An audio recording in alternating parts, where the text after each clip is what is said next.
Hello friends, स्वागत है आपका हमारे चैनल पर। आज मैं आपके लिए सर्दियों की बहुत ही ताकतवर रेसिपी शेयर करने वाली हूं, जिसका एक चम्मच खाते ही आपके सर का दर्द हो या कमर का दर्द हो या जिन लोगों की हड्डियों में दर्द रहता है या फिर जो लोग थके थके रहते हैं उनके लिए बेस्ट फार्मूला है।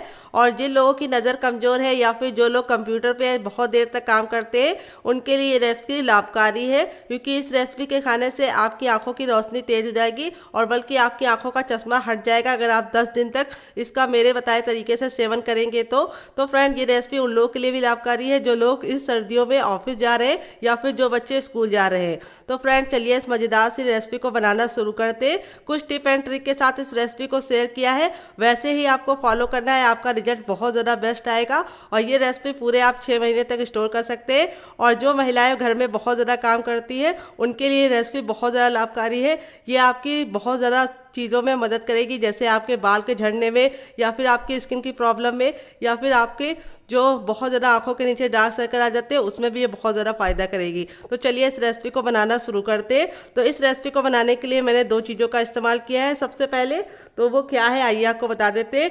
ये हमारे भूरे भूरे छोटे छोटे से दाने हैं, इसको बोलते हैं गोंद। तो फ्रेंड, सर्दियों का नाम आते ही सबसे पहले ख्याल आता है गोंद के लड्डू का। तो फ्रेंड, गोंद हमारे सेहत के लिए बहुत ज़्यादा फायदेमंद होता है। इसकी तासीर गर्म होती है और ये हमारी पाचन क्रिया को मजबूत करता है और हमारे खाने को अच्छे से डाइजेस्ट करता है और शरीर में गर्मी भी देता है। इसमें पाया जाता है बहुत सारा प्रोटीन, कैल्शियम, मैग्नीशियम और पोटेशियम। तो फ्रेंड, यहाँ पे हमने लिया है दूसरी चीज़ मखाना। मखाने को कमल के बीज भी बोलते हैं। अगर इसका कोई नया नाम हो तो कमेंट बॉक्स में ज़रूर बताइएगा और साथ में जगह का नाम लिखना मत भूलिएगा। तो यहाँ पे हमारा जो मखाना है इसमें हमारा पाया जाता है कैल्शियम, जो हड्डियों की मजबूती के लिए बहुत ज़्यादा लाभकारी है। तो फ्रेंड, चलिए रेसिपी को शुरू करते हैं। उससे पहले मैं आपको बता देती हूँ दोनों चीज़ हमने कितनी मात्रा में ली है। तो गोंद हमने लिया है 50 ग्राम, मखाने हमने लिया है 20 ग्राम। तो चलिए बनाना शुरू करते हैं। उससे पहले अगर आपने चैनल को सब्सक्राइब नहीं किया तो सब्सक्राइब कर लीजिएगा। तो फ्रेंड, आ गए गैस की तरफ। यहाँ पे देखिए मैंने एक कढ़ाई ली है, आप चाहे तो इसकी जगह पे पैन भी ले सकते हैं। जो भी बर्तन लीजिए थोड़ा सा भारी लीजिए। अब इसमें हम 1 चम्मच छोटा वाला देसी घी डाल देंगे। तो इस रेसिपी में आपको देसी घी का इस्तेमाल करना है, डालडा या रिफाइंड का इस्तेमाल नहीं करना है। अगर आपके पास देसी घी ना तो आप इसकी जगह पे बटर का इस्तेमाल कर सकते हैं। तो घी को हमने अच्छे से मेल्ट कर लिया है। जब हमारा घी हल्का सा मेल्ट हो जाएगा तब इसमें हम अपने मखाने डाल देंगे और मखाने को हम धीमी धीमी आंच पे अच्छे से भूनेंगे। तो यहाँ पे हमें मखाने को अच्छे से भून के ही लेना है। अगर आप कच्चा लेंगे तो उसका बहुत बड़ा नुकसान ये होगा कि आप इस रेसिपी को स्टोर नहीं कर पाएंगे और भूनने से क्या होगा, मखाने की जितनी भी नमी है, मॉइस्चर है, वो ख़त्म हो जाएगा। तो फ्रेंड, आप हमारी ये मज़ेदार सी रेसिपी कहाँ से देख रहे हैं कमेंट बॉक्स में ज़रूर बताइए कमेंट करके, और साथ में जगह का नाम लिखना मत भूलिए। अगर आपको रेसिपी में कुछ भी अच्छा लगे तो प्लीज़ वीडियो को लाइक कर देना। अगर आप हमारे चैनल पर पहली बार आए तो प्लीज़ हमारे चैनल को सब्सक्राइब करना मत भूलना और साथ ही नोटिफिकेशन बेल को ऑन कर देना, ताकि जैसे ही वीडियो अपलोड करूँ आपको नोटिफिकेशन मिल पाए सबसे पहले और आप हमारी आसान रेसिपी का फ़ायदा उठा पाएँ सबसे पहले। तो यहाँ पर देखिए हमने मखाने को अच्छे से भून लिया है। अब इसको हम प्लेट में ट्रांसफ़र कर देंगे। तो गैस के फ्लेम को मैंने बंद कर दिया था ताकि हमारे मखाने बिल्कुल भी जले ना। अब गैस के फ्लेम को हम फिर से ऑन करेंगे। तो यहाँ पे देखिए जो गैस का फ्लेम है वो हमें अभी मीडियम रखना है, ना बहुत ज़्यादा हाई ना बहुत ज़्यादा लो। अब इस तरीके से हम वापस से इसको रख देंगे और यहाँ पे हम वापस से इसके अंदर डालेंगे घी। तो यहाँ पे अब हमें 1 चम्मच भर के लेना है देसी घी। अगर आपको घी की रेसिपी चाहिए घर में बनाने की तो कमेंट बॉक्स में कमेंट करना, मैं आपके साथ शेयर करूंगी दानेदार घी कैसे आप घर में बना सकते हैं। तो यहाँ पे हम घी को अच्छे से मेल्ट कर लेंगे।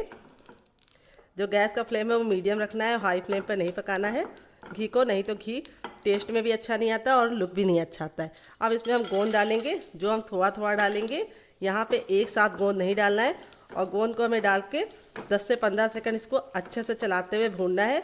यहाँ पे आप देखेंगे 10 से 15 सेकंड में ही गोंद हमारे अच्छे से फूलने लगेंगे। तो बहुत ज़्यादा घी का इस्तेमाल नहीं करेंगे हम, थोड़ा सा गोंद डाल के थोड़े से ही घी में हम अच्छे से भून लेंगे।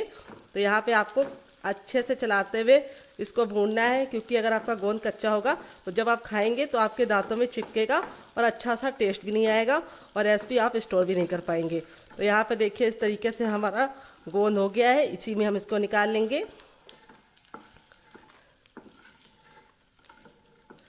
तो यहाँ पे मैंने जो गोंद इस्तेमाल किया है वो बबुल का है। कई तरीके के गोंद आते हैं मार्केट में, आम का भी आता है, बबुल का भी आता है, सहजन का भी आता है। तो आपको कौन सा लेना है, बबुल वाला, ये बहुत ज़्यादा लाभकारी होता है और यहाँ पे हमें थोड़ा थोड़ा गोंद डाल के इसको अच्छे से भूनना है।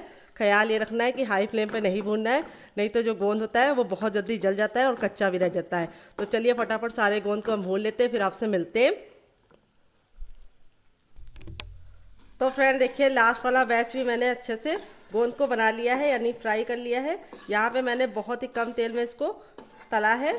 आप चाहे तो ज़्यादा तेल में तल कर सकते हैं अगर आपके पास टाइम नहीं है, लेकिन फिर बहुत ज़्यादा घी होता है तो बहुत ज़्यादा लोगों को दिक्कत हो जाती है। तो इस तरीके से हमारा देखिए 1 कटोरी गोंद कितना ढेर सारा हो चुका है, क्योंकि फूलने के बाद इस तरीके से हो गया है।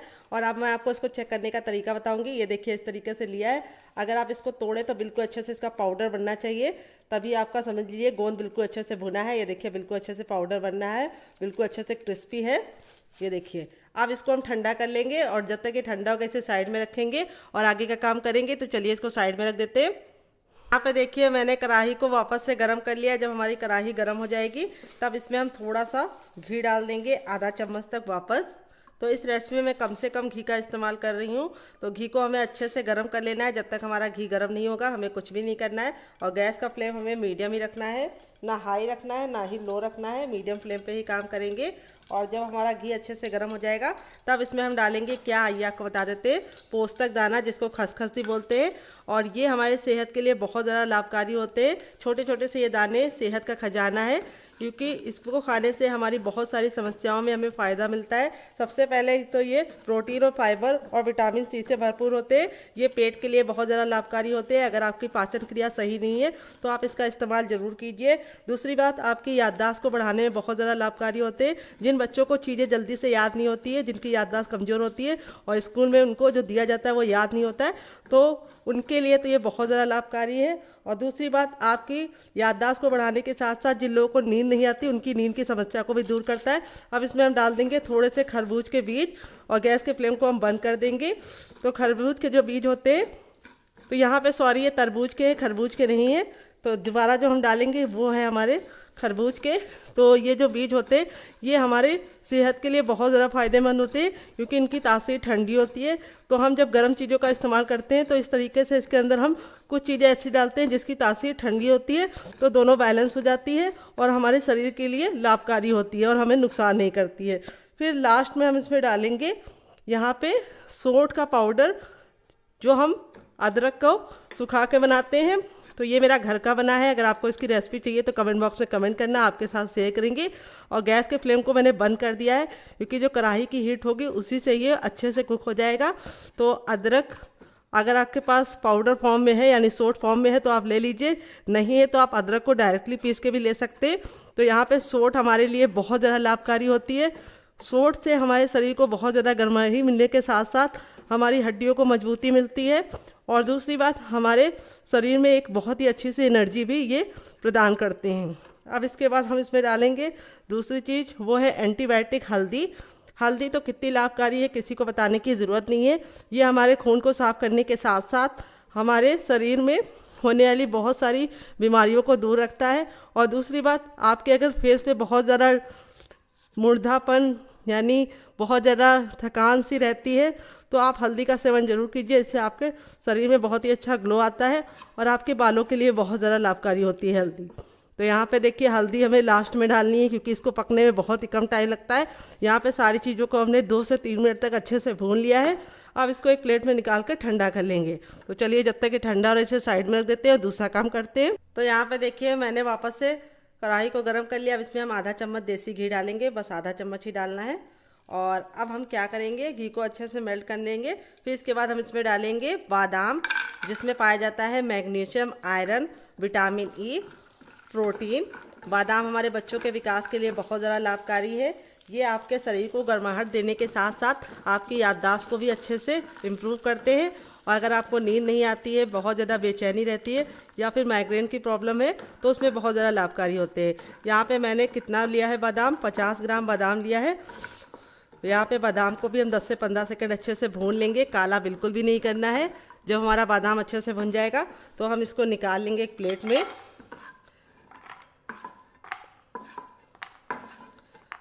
और अब इसके बाद हम इसमें दूसरी चीज़ क्या डालेंगे, आइए आपको बता देते हैं। तो अब इसमें हम डालेंगे छुआरे। तो यहाँ पे मैंने 50 ग्राम ही छुआरा लिया है। तो यहाँ पे जो छुहारे हैं इसमें क्या क्या पाया जाता है, इसमें जिंक पाया जाता है, आयरन पाया जाता है, फाइबर पाया जाता है और विटामिन सी पाया जाता है, जो आपके शरीर की कमजोरी को दूर करने के साथ साथ आपके दिमाग के लिए बहुत ज़्यादा फ़ायदेमंद होता है। और दूसरी बात, ये आपकी हड्डियों को मजबूती भी देता है। तो यहाँ पे आपको छुहारा ज़रूर डालना है और इससे हमारे जो रेसिपी है उसमें स्वीटनेस भी नेचुरली आ जाएगी। तो यहाँ पे हम छुहारे को ज़्यादा नहीं पकाएंगे, बस इसका हमें हल्का सा मॉइस्चर ख़त्म करना है, इसलिए गैस के फ्लेम को मैंने बिल्कुल मीडियम रखा है और मीडियम फ्लेम पे इसको हम पका लेंगे। तो यहाँ पे देखिए छुहारे भी हमारे अच्छे से हो गए हैं। आधे चम्मच घी में मैंने दोनों चीज़ों को अच्छे से कर लिया। अब इसको भी निकाल लेंगे एक प्लेट में।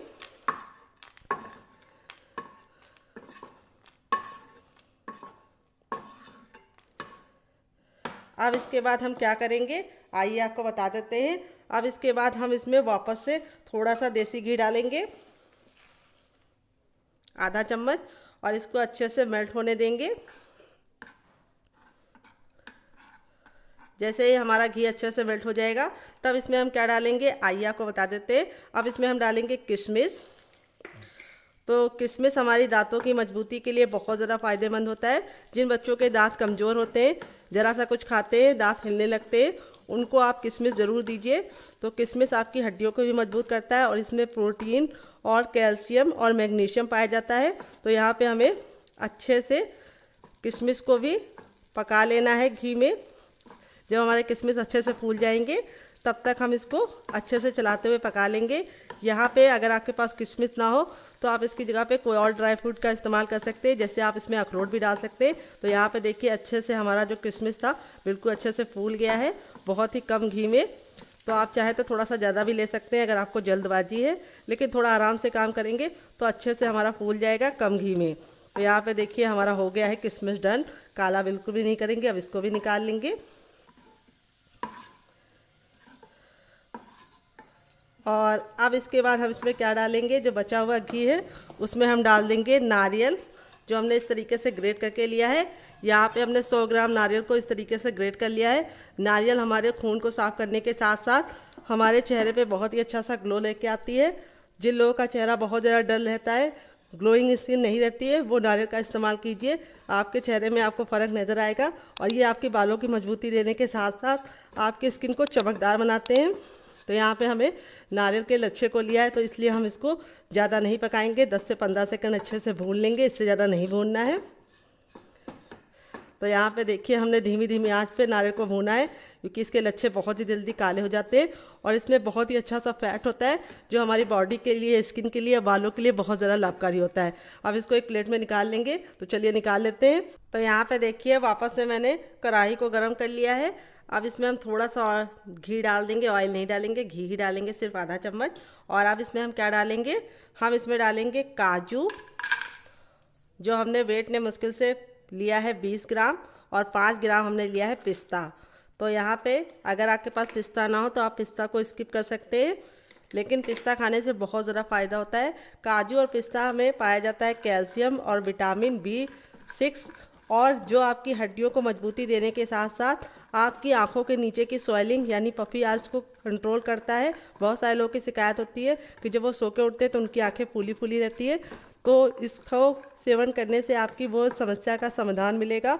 और ये आपकी हड्डियों को मजबूती देने के साथ साथ आपकी बॉडी में बहुत ही गजब की एनर्जी देता है। अगर आपके बाल बहुत ज़्यादा रूखे रूखे से हैं तो आप काजू और पिस्ता का सेवन कीजिए, आपके बालों में बहुत ही अच्छी सी चमक आएगी और बहुत ही अच्छे से हेल्दी से बालों की ग्रोथ होगी। जिनके बाल झड़ते हैं वो भी पिस्ता और काजू का इस्तेमाल कर सकते हैं। तो यहाँ पे हमें दोनों को ज़्यादा नहीं पकाना है, हल्का हल्का सा पकाना है और बहुत ही कम घी में पकाना है। सिर्फ आधा चम्मच घी में ही पकाया है, क्योंकि इसमें खुद का फैट होता है। अब इसको हम निकाल लेंगे। तो फ्रेंड, मैं आपको याद दिलाना चाहती हूँ, अगर आपको रेसिपी में कुछ भी अच्छा लग रहा हो तो प्लीज़ वीडियो को लाइक कर दीजिए। बाद में आप भूल जाते हैं और लाइक नहीं करते। तो देखिए इस तरीके से मैंने इसका कलर बिल्कुल भी चेंज नहीं किया है, हल्का सा इसको पका लिया है। और अब हम इसके अंदर क्या डालेंगे, हर किचन में मौजूद, आइए आपको बता देते हैं। तो यहाँ पे अब हम डालेंगे हर किचन में मौजूद गेहूँ का आटा। उससे पहले हम इसमें 1 चम्मच देसी घी और डाल देंगे, जो हमारा बचा हुआ था उसी में, और इसको अच्छे से मेल्ट कर लेंगे। तो यहाँ पे हमने गेहूं का आटा लिया है, जिसको मैंने अच्छे से छान के लिया है। यहाँ पे आपको गेहूं का आटा लेना है, मैदा या फिर इसकी जगह पे चावल का आटा लेने की गलती ना करें, ना ही बेसन। तो यहाँ पे आटे को आपको अच्छे से छान के लेना है। तो पहले मैंने एक बड़ा कप लिया, अगर आपके पास कटोरी है तो आप उसका भी इस्तेमाल कर सकते हैं। फिर मैंने उसका छोटा कप लिया, यानी आधा कप वापस से लिया है। तो टोटल मैंने यहाँ पे 1.5 कप गेहूं के आटे का इस्तेमाल किया है। तो यहाँ पे हमें गेहूं के आटे को धीमी धीमी आंच पर अच्छे से भूनना है। यहाँ पे आपको जल्दबाजी नहीं करनी है। यहाँ पे आप किसी की मदद भी ले सकते हैं। अगर आप थक गए हो तो दूसरे को दे दीजिए भूनने के लिए। तो यहाँ पे आपको इसे धीमी धीमी आंच पे कम से कम 5 से 7 मिनट तक इसे भूनना है। यहाँ पे आपका आटा अच्छे से भुना होगा, तभी अच्छा टेस्ट भी आएगा और अच्छा लुक भी आएगा। यहाँ पे आपको एक बात का ख्याल और रखना है, गैस का फ्लेम मीडियम रखना है। हाई फ्लेम पे भूनने की गलती ना कीजिएगा, इससे क्या होगा, आटा आपका जल जाएगा। और यहाँ पे आटे को भूनते समय आपको ये बात का भी ख्याल रखना है कि कंटिन्यू चलाते हुए इसे भूनना है। भूनते समय छोड़ के जाने की गलती नहीं करनी है, नहीं तो आटा बहुत जल्दी जल जाता है। और यहाँ पे जो बर्तन लीजिएगा थोड़ा सा भारी लीजिएगा। चलिए हम इसको 5 से 6 मिनट भूनने के बाद आपसे मिलते हैं। तो फ्रेंड यहाँ पे देखिए 3 मिनट हो चुका है आटे को धीमी धीमी आंच पे भूनते हुए। 3 से 4 मिनट के बाद देखिए आटे का कलर बिल्कुल अच्छे से चेंज हो गया है। चलिए मैं आपको दोनों में फ़र्क दिखा देती हूँ। ये हमारा पहले का आटा था और ये मेरा अब का आटा है। देखिए दोनों में कितना अंतर है। आटा हमारा बिल्कुल अच्छे से भुनने लगा है। तो 3 से 4 मिनट के बाद अब इसमें हम वापस से आधा चम्मच देसी घी डालेंगे। तो बाद में इसलिए डाले हैं क्योंकि बाद में डालने से क्या होगा, आटे में बहुत ही अच्छा सा साइन आएगा और कलर हमारा और अच्छे से गोल्डन होगा। तो 4 मिनट के बाद आपको इसके अंदर आधा चम्मच देसी घी और डाल देना है। और अब आप गैस के फ्लेम को हल्का सा तेज कर सकते हैं, बहुत ज़्यादा नहीं, थोड़ा सा मीडियम फ्लेम कर सकते हैं। और इसको हम वापस से भूनेंगे। तो यहाँ पे आपको 2 मिनट का टाइम और लगेगा। तो यहाँ पे जो पूरी रेसिपी में मेन प्रोसेस है वो टाइम लगता है सिर्फ आटे को भूनने में, बाकी सारी चीज़ें फटाफट भुन जाती हैं। तो यहाँ पे देखिए हमारा आटा बिल्कुल अच्छे से भुन गया है, बहुत ही अच्छा सा कलर आ गया है। और दूसरी बात, इसकी खुशबू से भी आप जान सकते हैं। इसकी जो खुशबू होगी आटे की भुनने के बाद, उससे आपका पूरा किचन महक जाएगा। इसी से आप समझ सकते हैं आटा हमारा बिल्कुल अच्छे से भुन गया है। यहाँ पे हमने गैस के फ्लेम को बंद कर दिया है। फिर भी हम इसको इसलिए चला रहे हैं क्योंकि कढ़ाई हमारी गर्म है। अगर आप इसको ऐसे ही छोड़ देंगे तो आटा जल सकता है। अब इसको एक प्लेट में निकाल के ठंडा कर लेते हैं। तो फ्रेंड यहाँ पे देखिए आटा हमारा इतना ठंडा हो गया कि हम इसे आराम से छू पा रहे हैं, हल्का सा गुनगुना है। तो अब हम क्या करेंगे, आटे को साइड में रख देंगे। यहाँ पे देखिए हमने बर्तन को फिर से अच्छे से गर्म कर लिया है। जब हमारा बर्तन गर्म हो जाएगा तब इसमें हम डाल देंगे 1 छोटी गिलास पानी। अगर आपकी बड़ी है तो आपको सिर्फ आधी गिलास डालनी है, छोटी है तो 1 गिलास डाल सकते हैं। और फिर इसके बाद हम इसके अंदर थोड़ा सा आधा चम्मच देसी घी डाल देंगे। तो देखिए छोटा चम्मच है तो आधा चम्मच, बड़ा चम्मच है 1/4 चम्मच डालिए। और अब हम क्या करेंगे, घी को हम अच्छे से पानी में बॉयल आने का इंतज़ार करेंगे और अच्छे से मेल्ट कर लेंगे। फिर यहाँ पे देखिए जब तक हमारा ये घी अच्छे से मेल्ट हो रहा है तब तक मैं आपको बता देती हूँ कि मैंने क्या लिया है। यहाँ पे मैंने गुड़ लिया है। ये जो गुड़ है ये हमारा इस तरीके से हमारे वहाँ मिलता है, इस तरीके से छोटे छोटे बॉल्स में। अगर आपके पास ना हो तो आप नॉर्मल वाला भी ले सकते हैं। इसको मैंने तोड़ लिया है। यहाँ पे मैं 200 ग्राम गुड़ का इस्तेमाल कर रही हूँ। आप चाहे तो इसकी जगह पे शुगर भी ले सकते हैं, यानी शक्कर का भी इस्तेमाल कर सकते हैं, जिसको चीनी भी बोलते हैं। तो गुड़ हमने इसलिए डाला है क्योंकि गुड़ की जो तासीर होती है वो गर्म होती है और गर्मी में गुड़ बहुत ज़्यादा फ़ायदेमंद होता है। ये हमारी भूख को बढ़ाने के साथ साथ पाचन क्रिया को भी मजबूत करता है। और दूसरी बात, गुड़ हमारे सेहत के लिए बहुत ही ज़्यादा फ़ायदेमंद है क्योंकि गुड़ हमारे सेहत को, सारी शरीर को गर्माहट देता है। तो यहाँ पे गुड़ को डाल के हमें अच्छे से मेल्ट होने तक इंतज़ार करना है। तो मीठा आप अपने हिसाब से रख सकते हैं। अगर आप लोग बहुत ज़्यादा मीठा खाते हैं तो आप 250 ग्राम डाल सकते हैं गुड़ को। अगर आप चाहें तो इसकी जगह पे मिष्टी भी डाल सकते हैं, या फिर आप इसकी जगह पे शुगर फ्री वाला जो आता है वो भी डाल सकते हैं, क्यूब्स, अगर आप लोग को डायबिटीज़ है तो। यहाँ पे हमें इसको बिल्कुल अच्छे से मेल्ट होने का इंतज़ार करना है। गैस का फ्लेम हाई रखना है और हाई फ्लेम पे गुड़ को अच्छे से मेल्ट कर लेना है। और यहाँ पे हमें इसको अच्छे से पकाना है ताकि जो हमने पानी डाला है वो बिल्कुल अच्छे से मेल्ट हो जाए। पानी जो डाला है वो बिल्कुल अच्छे से ख़त्म हो जाए और जो हमारा गुड़ है वो अच्छे से मेल्ट हो जाए। तो यहाँ पे हमने पानी इसलिए डाला है, अगर हम डायरेक्ट डालते तो गुड़ हमारा बिल्कुल अच्छे से मेल्ट ना हो पाता और गैस भी बर्बाद होती और टाइम भी बर्बाद होता। तो यहाँ पे देखिए पूरा अच्छे से हो गया है। अब इसको हम हाई फ्लेम पर अच्छे से पकाएंगे, घड़ी देख के 3 मिनट के लिए। 3 मिनट से ज़्यादा नहीं और 3 मिनट से कम नहीं। यहाँ पे हमें कोई चाशनी नहीं रेडी करनी है, बस हमें गुड़ का जो पानी है जो हमने एक्स्ट्रा डाला था गुड़ के साथ वो हमें जलाना है। तो फ्रेंड 2 से 3 मिनट हो चुका है गुड़ को पकते हुए। गुड़ हमारा बिल्कुल अच्छे से पक गया है। अब आप इसको कटोरी में डाल के देखिए।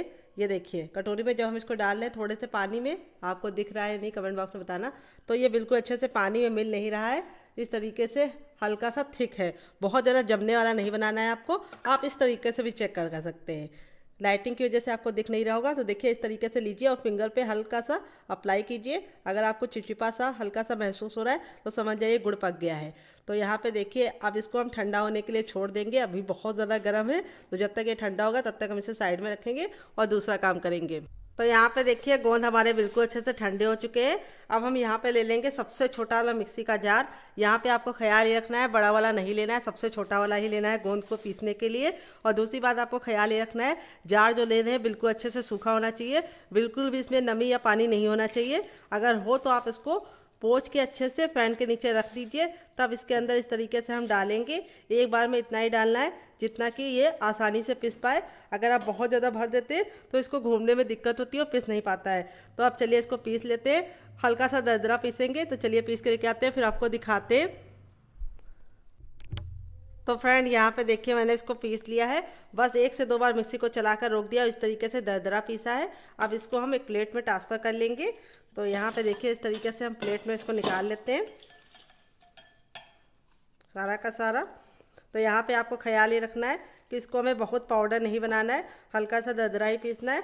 अब बाकी बचा भी हम इसके अंदर डाल देंगे और सेम पहले वाली की तरह इसे ही पीस लेंगे। तो यहाँ पे बस आपको ख्याल ये रखना है कि इसको हमें बहुत ज़्यादा बारीक नहीं पीसना है और जार में बिल्कुल ही पानी नहीं होना चाहिए। तो चलिए इसको पीस के लेके आते हैं, फिर आपको दिखाते हैं।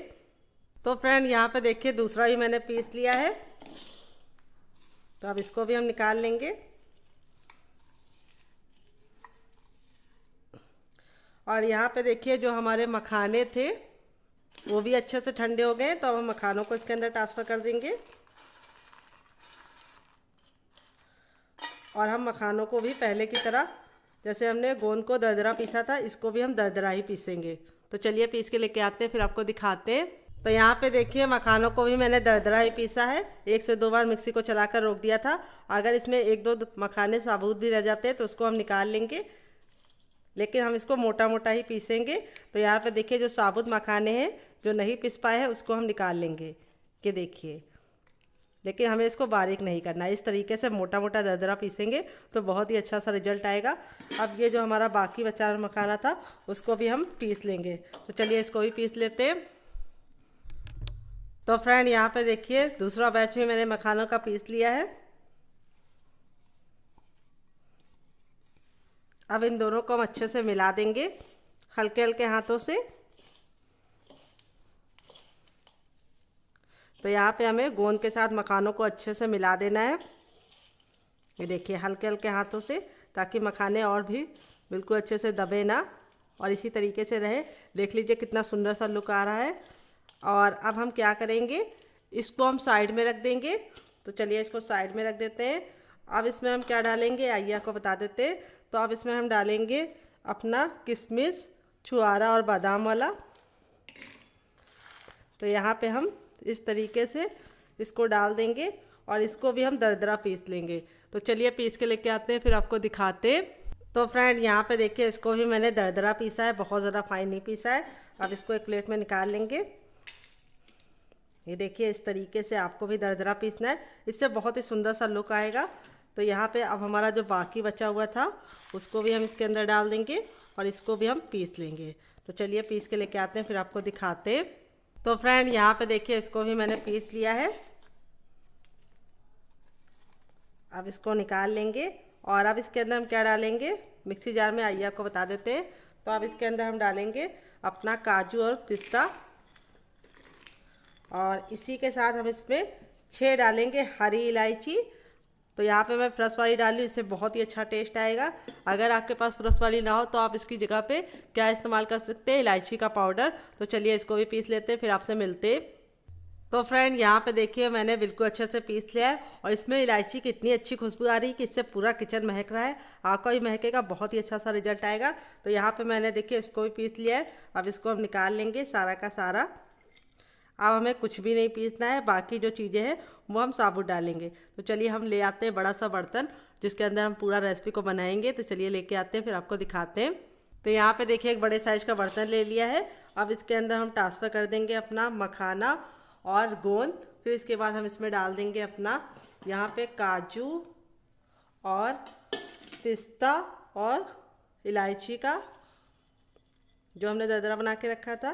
फिर इसके बाद हम ये वाला डालेंगे जिससे हमने क्या लिया था, पोस्तक दाना और खरबूज के बीज, तरबूज के बीज और सौंठ और हल्दी। फिर इसके बाद हम इसमें क्या डालेंगे, हम इसमें डाल देंगे अपना छुआरा, बादाम और क्या एक और चीज़ थी, किशमिश। इन तीनों को डाल देंगे। अब हम इसके अंदर अपना डाल देंगे नारियल। ये देखिए इस तरीके से नारियल के लच्छे भी डाल देने हैं। फिर इसके बाद हम क्या करेंगे, इसको अच्छे से मिलाएंगे। तो यहाँ पे मिलाने के लिए हम अपने इस तरीके से हाथों का इस्तेमाल करेंगे, चम्मच वगैरह का इस्तेमाल नहीं करना है। और इस तरीके से हम सारी चीज़ों को अच्छे से मिला लेंगे। यहाँ पे जो बर्तन लीजिए थोड़ा सा बड़ा लीजिए। और दूसरी बात, आपको यहाँ पे ख्याल ये रखना है बर्तन आपका अच्छे से सूखा हो। अगर बर्तन गीला है और आप उसको कपड़े से अच्छे से पोंछ लिए तो आप क्या कीजिए, गैस को ऑन कर दीजिए और हल्का सा बर्तन को चारों तरफ से घुमा दीजिए फ्लेम पे रख के, ताकि जो उसकी नमी हो वो खिंच जाए। तो यहाँ पे देखिए सारी चीज़ों को अच्छे से मिला लिया है। अब इसके बाद हम इसमें अपना आटा डाल देंगे सारा का सारा, और आटा डाल के हम इसको वापस से मिला लेंगे।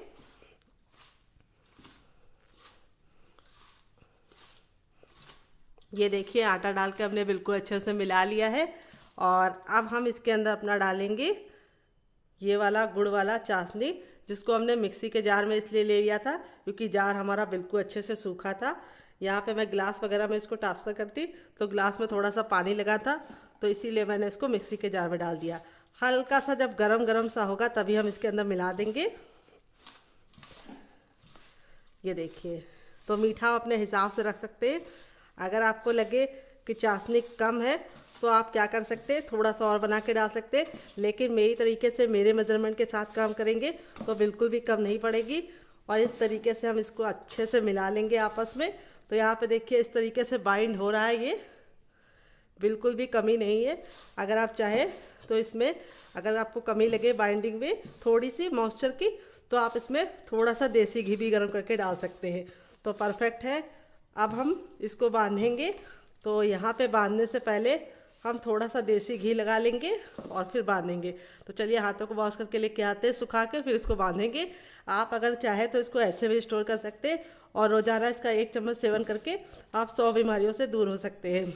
तो फ्रेंड ये देखिए मैंने हाथों में घी लगा लिया है। घी लगाने के बाद इस तरीके से हम लड्डू बनाएंगे। तो आप चाहे तो इसको ऐसे भी इंजॉय कर सकते हैं डिब्बे में भर के। तो लड्डू बनाने के लिए आपको घी अच्छे से लगा लेना है हथेलियों पे, ताकि आपको लड्डू बनाने में बिल्कुल भी दिक्कत ना हो। और इस तरीके से हम गोल कर लेंगे।